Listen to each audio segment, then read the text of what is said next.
Welcome to Now, Near, and the Future with Naila and Quinn Harrington. A podcast that's part crystal ball, part microscope, and part rocket ship. Episode 7, Quiet Leadership. The special guest, Sadaf Javed. Welcome to Now, Near, and the Future. I'm Naila. And I'm Quinn Harrington. Today's episode is all about something that doesn't get enough attention. Quinn, why are you whispering? You said this is about quiet leadership? It's not that kind of quiet leadership. Sorry. Clearly, you haven't read Sadaf's brief or my brief on this podcast. I've been kind of busy, so my apologies. Like you were saying, today's episode is something that people don't often talk about, which is quiet leadership. And we're really interested in understanding more about why introvert leaders might just be the ones we need most in today's fast corporate world. So we will talk and jump into a bit more about corporate world. Today, and we're very excited about this, we're joined by Sadaf Javed, who I've known for over 15 years from our Unilever days. Yes, from Pakistan. So we're old friends as well. And we've worked together. So I'm quite interested in seeing what I missed when we were working together. So she's an executive coach, founder of Quiet Thrivers, love the name, and someone who has made it her mission to shift the leadership narrative to help introverted leaders embrace their authenticity and thrive without changing who they are, proving that thriving doesn't have to mean getting louder. It means getting clearer. With a background spanning decades in the corporate world, Sadaf understands firsthand the challenges introverted leaders face in environments that often favor extroverted leaders and styles. Awesome, Sadaf. Hello. Hi. It's so excited for you to be joining us today. Could you tell us a little bit about your journey, why you would want to become an executive coach, especially focused on introverted leaders? It's a very interesting niche. Yes, I think before I get to that, the area of introverted leaders, the main pivot in all of this is that why would I move from marketing, the usual marketing job, to executive coaching? Because that in itself was quite a transition for me, Quinn, and that I realized what was happening to my energy last 2-3 years of my corporate career, and I was seeing that I would feel far more energized in conversations related to people development, growth in careers, helping my team in solving stakeholder issues, helping them to push their projects forward and ideas forward. And a lot of it had to do with them dealing with other people. So all of these things would give me far more energy versus having a deep conversation about marketing, for example. And I had to kind of take a pause and listen, because you enter that stage of your career where you want to take a bit more chances because you don't want to get too comfortable, because if after 40 you're not going to take a chance, then I don't know when will you take a chance. So, and then I think it was also about personal situation as well. I was coming off my mat leave, so priorities and flexibility, all of those things were coming in mind. So I kind of wanted to learn this properly, and not just say, wake up in the morning and say, hey, I'm a life coach. Ask me what you want from me. I wanted to give it its dedicated time. And then that's how I stumbled into executive coaching. And as far as the introverted part is concerned, I think when you're having people conversations with your own team, you do a lot of self reflection yourself. There's a lot of self awareness that you get from other people, and you start putting yourself in certain boxes, and also you start identifying your life patterns very well. And one thing I always knew was that it was not always very easy for me to push my agenda forward. I had to really think, prepare, and plan to push it forward. For the person who was at the receiving end, never felt that I had that problem. I was never told I have a confidence issue. I was never told that you can't build relationships, but it was all very internal and physiological. And a lot of that physiology and a lot of that mental blocks would stop me from taking some chances in life. Um, so, being an introvert myself, I kind of wanted to break that cycle. Because when you carry all that burden into your next leadership role, you're going to transfer all that negativity and those doubts to the people who report into you. So being more authentic, it ended up having a different meaning for me. Being clear about what your strengths are, completely different interpretation came in my head afterwards, and I You wanted know, to it's then really double it's really down. fascinating that you had an idea of what you were projecting and, some self-reflection about sort of your external view, but you weren't necessarily getting that from other people. It wasn't reciprocated in terms of, yes, you lack confidence. Yes, you need to Yeah. develop this. It was almost like sort of an internal conversation, based on your own expectations about what a leader should be. And, Nyla and I were talking about this a couple of days ago about how uh, we're sort of straddle line between being introverts and extroverts, Hmm. and some of the things that we've personally done to try to uh, compensate or even sometimes overcompensate for that introversion. Yeah, I was telling Quinn about the fact in interviews, Sadaf. Can you imagine? So people think I'm an extrovert, but actually I'm an introvert, and my personality changes according to audiences and where I'm Hmm. most Yeah. comfortable and what I love doing. Interviews, it's the worst for me because going back to what you said, putting people in the box, I have a problem with that. And I feel when Hmm. I go into an interview, they've already got a preconceived thought of who they want to have coming into the Hmm. organization, and I like to be myself. So I've Hmm. decided I'm going to do the interview, obviously not ramble in it, but I will do the interview being me, and if you Hmm. like me for who I am, that's great. If you Hmm. don't, we're not the right fit in the first place. And Yeah. that kind of plays with my introvert extrovert kind of personality. Same goes with you. So I want to know more because we work together at Unilever, right? So I want to know, in different corporate spaces, how did you manage being an introvert? What were those pivotal moments that made you, you know, get onto this path or shaped your path? There is one thing I always knew is that if I have to present an idea and if I prepare really well, I know I'll do a great job. I'll rise to the occasion. You put me in front of 100 people and make me stand on a stage, I'll do fine. Okay. Why? Because there are a few things behind it. As an introvert, you prepare. You know your audience, you know the objective, you know the material, and you're kind of on your own, and there's a physical distance. So I didn't have that problem. That way, I had an advantage where a lot of introverts might struggle. Um, so, and the other thing was that I was always a bit stubborn about the way I used to interpret things.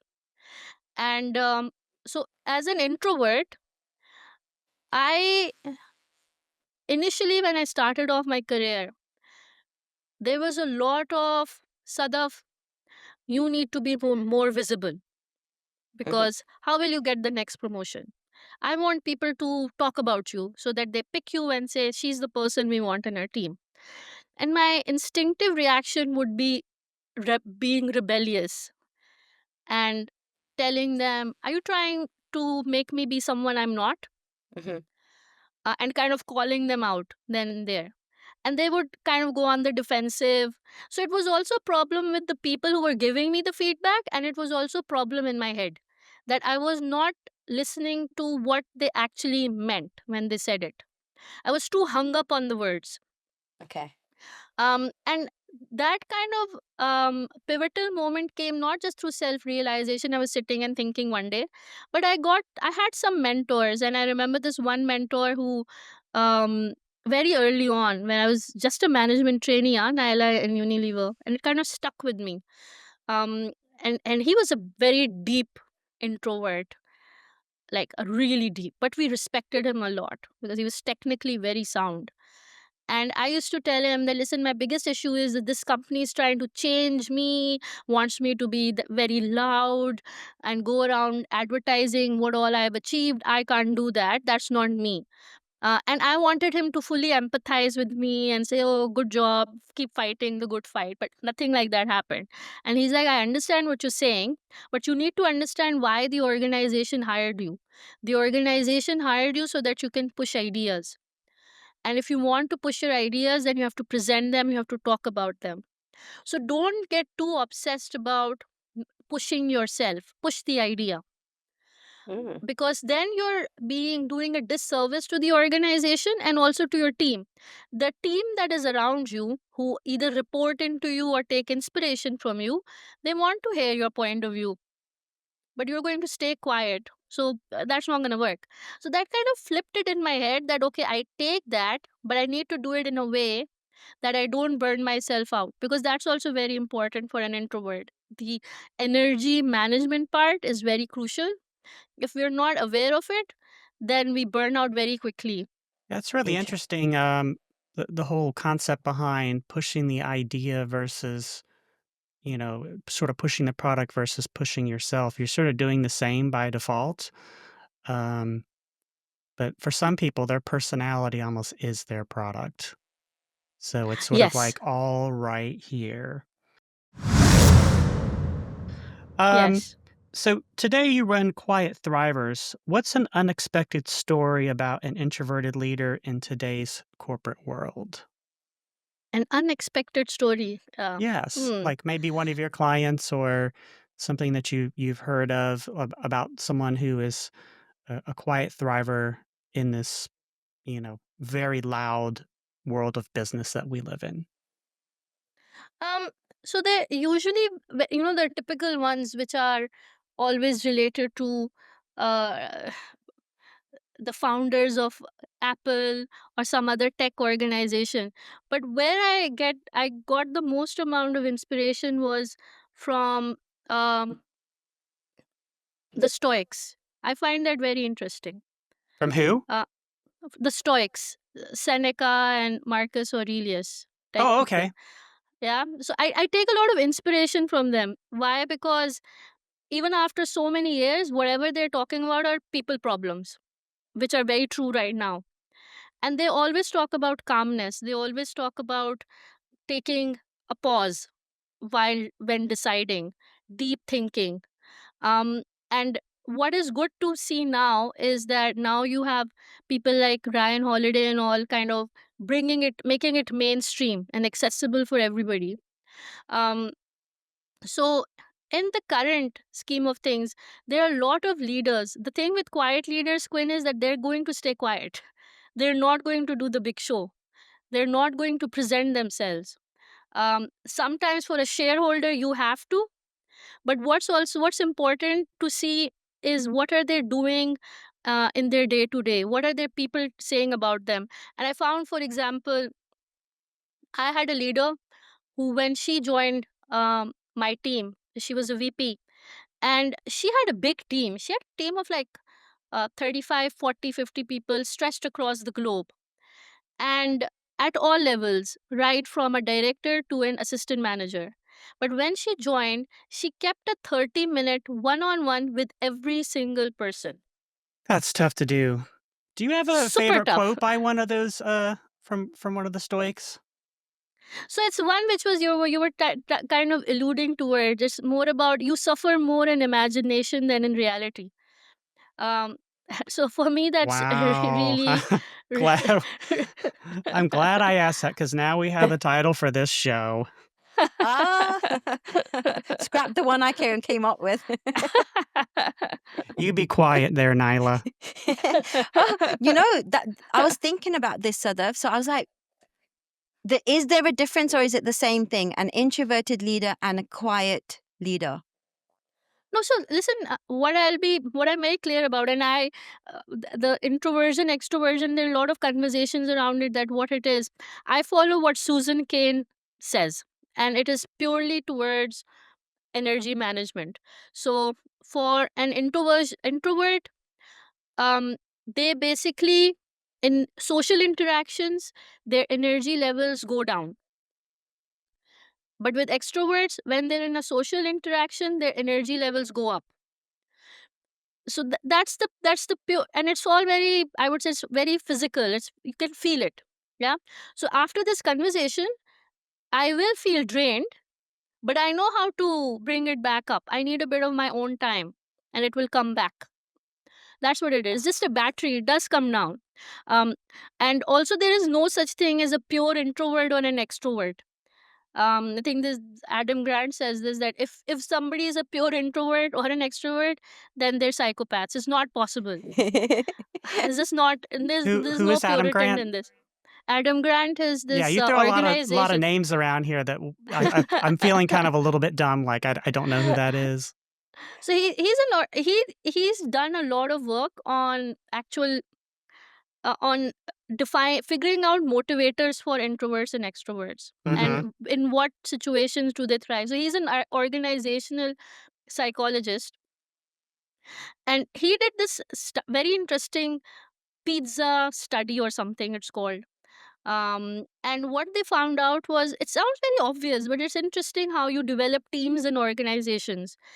He kind of did this experiment, and what it clarified is that introverted leaders, they are able to get better results from teams that are very self motivated, versus an extrovert leader. They do very well when the team is not very motivated. It's very obvious, but what it also tells you is that, and an introverted leader, because they do a lot of listening and deep thinking, they allow and give space to the people in their team to tell them about their ideas and how do they want to solve a problem, and hence they can help them to thrive. But an extroverted leader, if they end up coming in a team which is already very motivated, an extroverted leader is going to come in and start telling them what to do. You do this, you do this, you do this, you do this. And they're like, but what about my idea? But an extroverted leader, it's like, it's better to have opposites versus the same Yeah, in that's this that's case. really interesting. Yeah, I mean, everyone on my team is extremely self-motivated, and I almost feel at times annoyed if I have to motivate you. You know, it's like, where's your hunger drive? You know, I mean, Good I mean, problem to there have, are times when we all struggle, especially for of it's a course. common struggle with a particular client, which has nothing to do with the project I'm working on right now because everyone's fully motivated and ready to finish this one up. Of course not. Sadaf, you're making me think now, because I just said I think I'm an introvert and an extrovert, right? But in social gatherings, my energy is actually high. But in the corporate world, depending on who's in that room, my energy level could be low. Especially, and I've got this thing, we talk about imposter syndromes and people Yeah, who I yeah, think are louder or stronger, yeah. and then you start questioning yourself, oh my God, they're better, but that's okay sometimes because it complements what you are. So now you're making me think, what am I? What am I? Right? It's a bit confusing for me now, because I think, yeah, I'm not a extrovert. I mean, introvert when it comes to social gatherings. And I would like to challenge your perception, because in this case, what usually happens is that, this is our preconceived notion that a charismatic leader will walk in the room and wow everybody. They will have a big presence, and it will be very obvious that this person means business, and everybody will pay attention to them. So we have this certain criteria of what a leader should look like. Correct. And if we are not like that, then we start saying things like, maybe I'm an ambivert, or maybe I'm an introvert, or maybe this, maybe that. Yeah. um so that perception in itself is a bit flawed. So if there are a lot of extroverted people who have a confidence problem or suffer from imposter syndrome. Similarly, there are introverted people who have no confidence problem. Yeah, they can present in a room, not a problem. So there is that perception that we have that plays with it. And yes, and then this thing about charisma itself, that is something that really um bothers introverted leaders, because when they're about to enter into that leadership role and they want to be a charismatic leader and they don't know how, because they feel that that agency of charisma lies only with extroverts, then that's where some confusion starts coming in. But what the good news is, charisma could be learned as well. Oh, okay. We're going to talk about this because I had a problem with leadership styles in a company that I was working with, and I was questioning myself as a leader, whether I would grow and become a director. And my mentor said, "Actually, what are you worried about? Because you're getting feedback from one person versus the many people that are giving you feedback about how good you are at your role and how good you Mhm. are at managing teams and managing projects.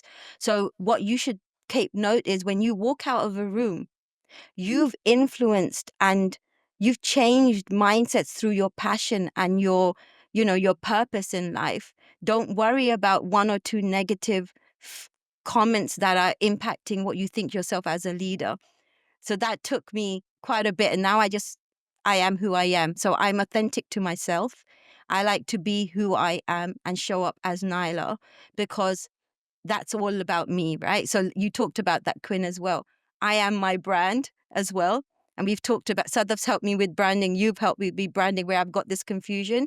But yeah, I keep authentic about it. And you talk a lot about authentic leadership as well, authenticity in being a leader. What does that really mean for introverted leaders, authenticity? And what are the problems? Can you unpack a bit about that? So one big issue that comes with authenticity is that we end up feeling that authenticity is about, this is me and this is who I am, take it or leave it. um and we usually react this way when on the other side some feedback comes towards us, which is asking us to be someone we are not. Mhm. um and our usual reaction is that I can't be this because this will uh, be against my authentic self. And that is something that people call um, emotional labor, or the authenticity trap, Mm. whereby you feel the pressure to conform to certain societal pressures which go against your personality.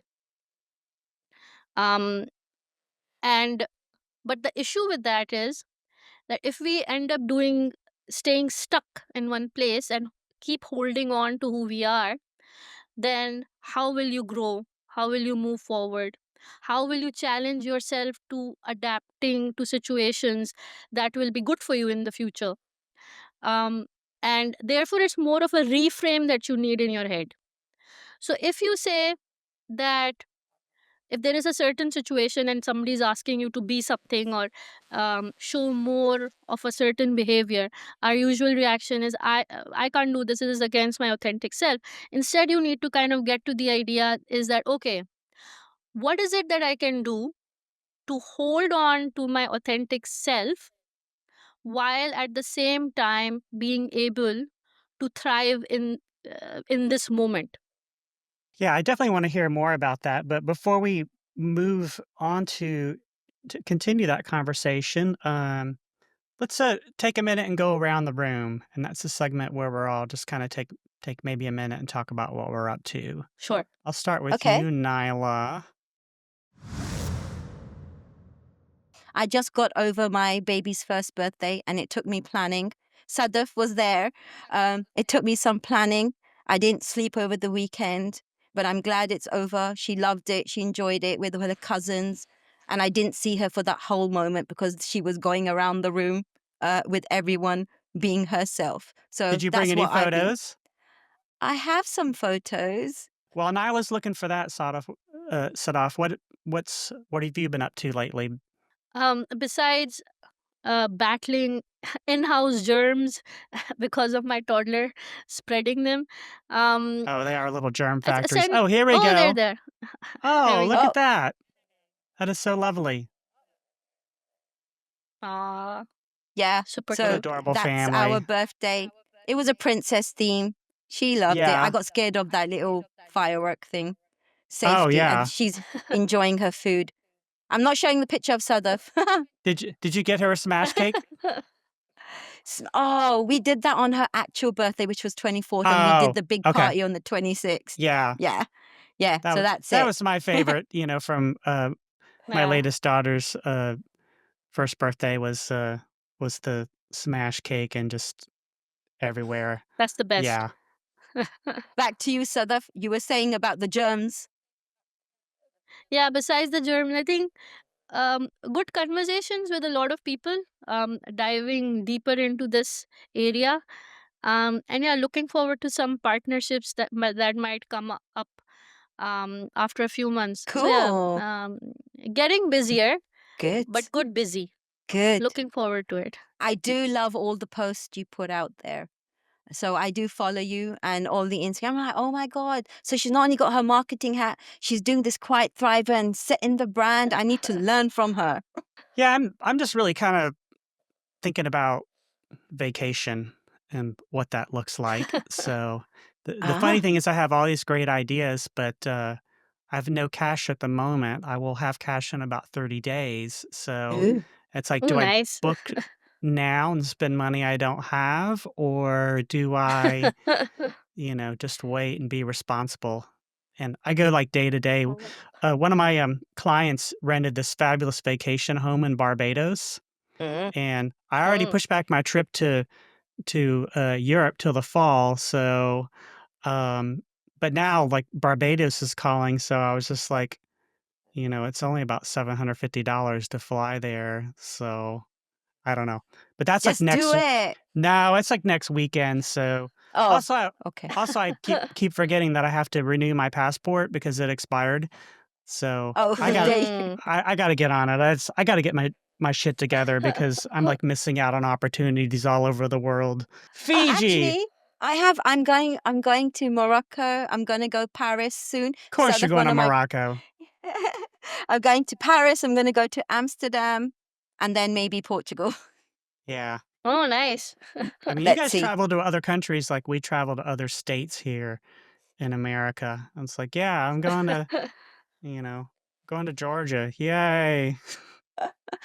That's what we love, and it's being in London. It's so convenient to get there. Yeah. Yeah. Um, Yeah. but hey, so we've got the next segment, right? So Yes. yes, Quinn, that's you kicking off. Let's move into the near future. Sadaf, if someone's listening today as an introverted leader struggling with visibility or authenticity, how might that change in the next 3 to 5 years? There is no struggle. There shouldn't be any struggle. The struggle is because if the reason why I don't want to call it a struggle, because then it comes from a place of that introverts are some sort of victims, or deeply misunderstood. Mm-hmm. A lot of it is in our control. A lot of it we can manage. And actually, given the current state of where the world is essentially exploding, um, a bit of calmness and deeper thinking is the need of the hour, and it will only help. So I would say the visibility as a word, it sounds very icky to introverted leaders, and they need to listen to it, but they need to quickly interpret it in their heads. That visibility will be about me not staying quiet in moments that matter, Okay.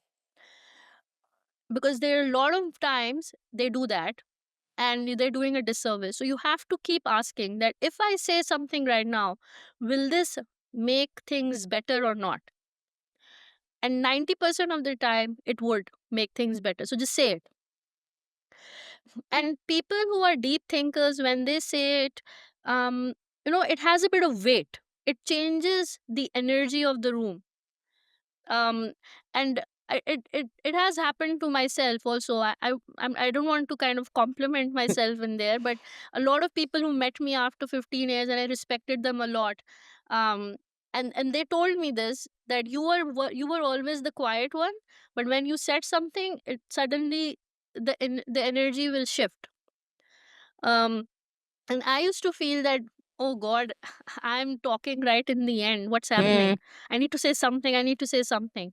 But people who are sitting there, they view us as completely different. So we have to use that. It's our strength. Makes a lot of sense, Yeah. and I also think about, certain leaders, thought leaders that I respect, like, they don't say a whole lot, but when they do, I'm 100% dialed in because I know I'm about to get a little Yeah. bit of piece of genius, kinda like talking to you, Sadaf, so That's that's why I'm true not as well. talking very much. It's not just because it's like, the crack of dawn here in Florida. That's true, that, and you're right. So that's because it's always often happens to me, right? Because I'm in a meeting, I'm a listener, right? Obviously, if I'm leading a meeting, I'm leading it, right? So I'm doing the talking. But when it's a bigger group, it's a brainstorming session, I'm sitting there listening. I do have points, and then what happens is, by the time it's come to the time that I want to speak, my point's already been spoken. Like all my thoughts that I had, someone else has already spoken it, right? So I'm a bit late to the party.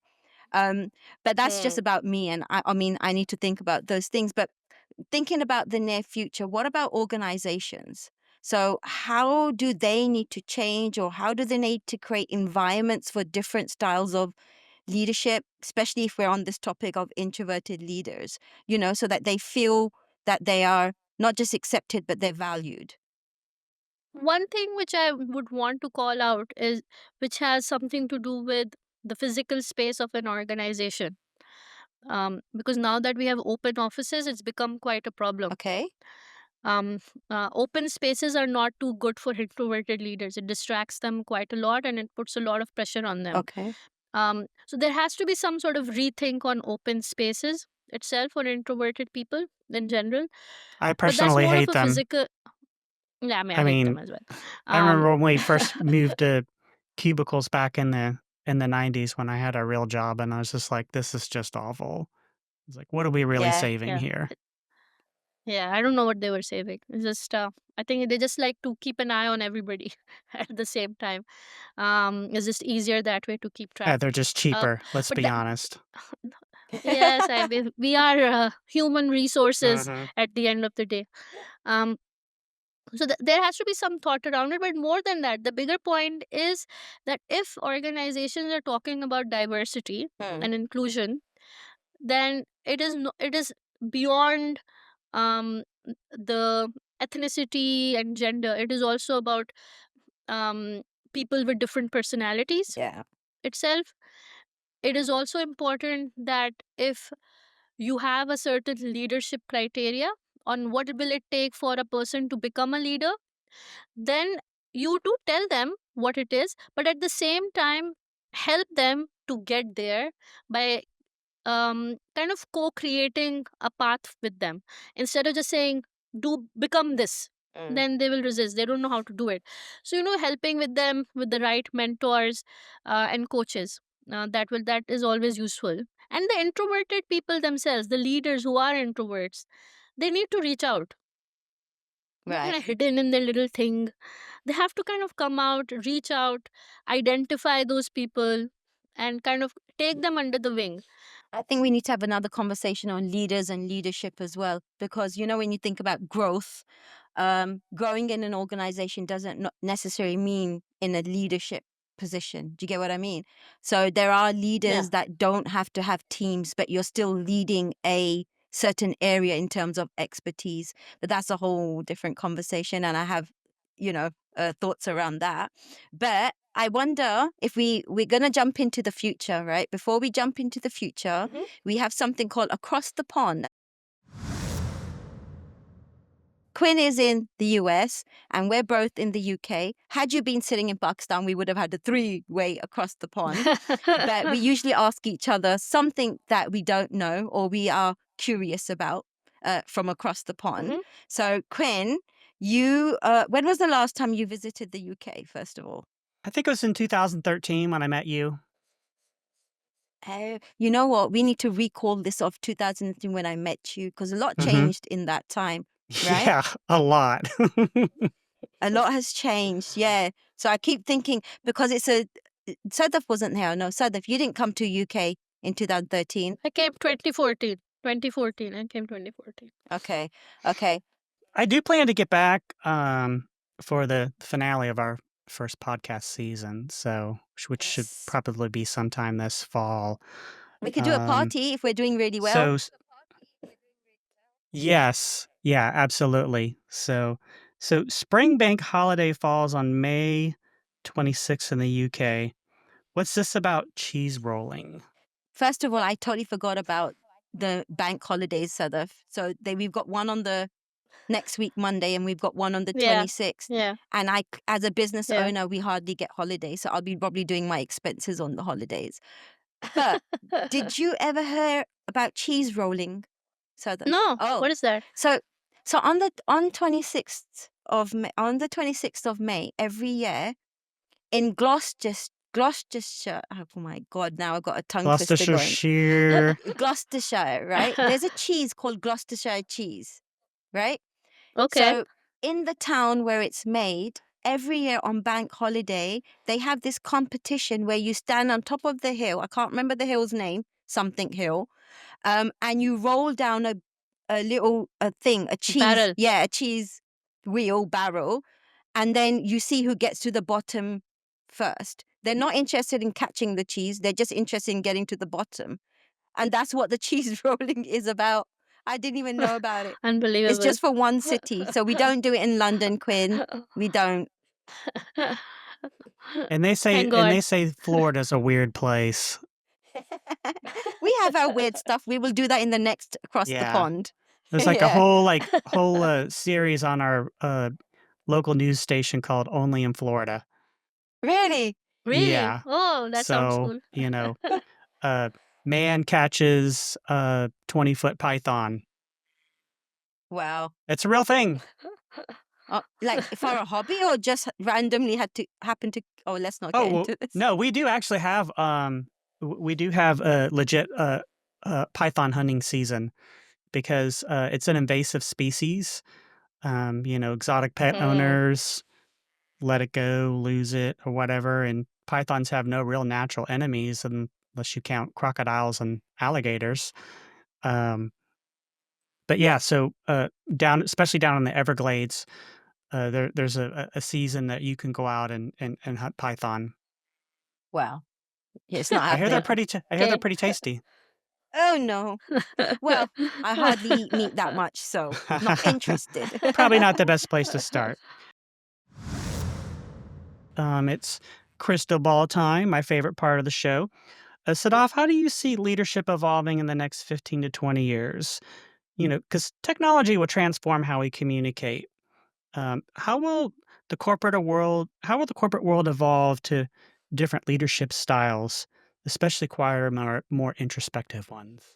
It will be in their benefit because I think things like Zoom, they kind of totally changed the dynamic of how we see hybrid working. And then, which means that when you have lack of face to face and you are doing more virtual, you have to signal more and more deeper listening. You have to signal more of creating a psychologically safe environment. Um, so for introverted leaders, they have the benefit. They're in front of a screen. They don't have to physically share the space, so it kind of works for them. So their strengths can bring out a meaningful change. So in the future, if it stays this way to some extent, um, it might not be a permanent thing, but I don't see that we ever going back to the usual 5 days in the office type situation. It doesn't feel necessary at all when things are okay. So these things become quite useful, and I think it will become a strength. So introverted leaders should very actively think about how can we talk about psychological safety in the environment when we are using hybrid mode of working. What is it that I'm going to say to make them feel that. Um, because when you are, for example, when a town hall happens in an organization where the CEO kind of talks down to everybody, you don't have the chance to connect to the CEO because they might seem unapproachable to you. But in a Zoom, they're right there. You can ask a question. So it's a bit of a test of all the CEOs as well, that suddenly my people are very close to me. So you have to think more and more about how will you create an environment that they feel that they can share their opinion without feeling that they'll get reprimanded later on. Yeah. I mean, that's my space, right? Town halls and looking at different ways of engagement. But you're right about hybrid working, and after COVID, the spur of, working online, you see the space better for people who are quieter, right? So you Yeah. start becoming more inclusive by actually pausing and saying, let's go around the room. Or you say things like, okay, you don't have to ask a question turn on your camera, but there's chat. You can raise your hand, you can do Yeah. chat. There's so many different ways for now people who are quieter to be part of the conversation. I also noticed, because I work on a global role, so all the way from Peru down to Australia, you notice the cultural differences as well. So culturally, some communities are quieter than the others, Yeah. right? So you will see, Yeah. Latin America might be louder than, Southeast Asia or Versus the Africa. Asians. So you're Yes. starting to look at those kind of inclusive ways of communicating as well. Absolutely. Yeah. So in terms of the next decade, Sadaf, I know we just touched upon this. What do you hope to see for the introverted leaders? But I also want to know, where are you going to take quiet thrivers? I kind of envision it as a safe space for introverted leaders. I consciously don't use the word community, Okay. because it ends up feeling that suddenly all of us have to sit together and talk about Fair. how we're feeling. So it's a bit counterintuitive Mm-hmm. to Yeah, being an it's like a introvert. book club, for where we just all sit around and read and Yeah, we don't talk about. exactly. You can sit in your corner and read the book Yes. and send yourself notes.